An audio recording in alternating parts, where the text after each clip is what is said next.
Welcome to JH. In this tutorial, I will demonstrate how to build a Google form that supports several languages. Whether you are gathering data from a global group or simply want to improve accessibility, this walkthrough covers every step. To begin, log into your Google Forms account.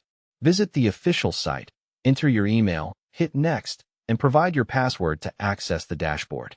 Once logged in, choose the specific form you want to modify. If you are starting fresh, you can generate a new one from the main menu. For this guide, we will use an existing form. Your first task is to add a question asking users for their language of choice. This is vital because it dictates the rest of their experience.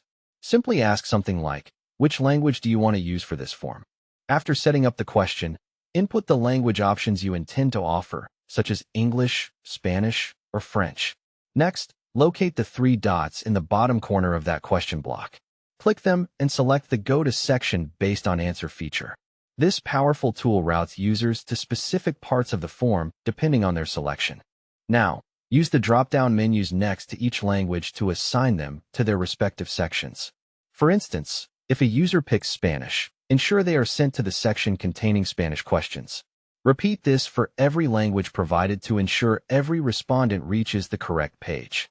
Finally, navigate to each designated section and translate your questions into the appropriate languages.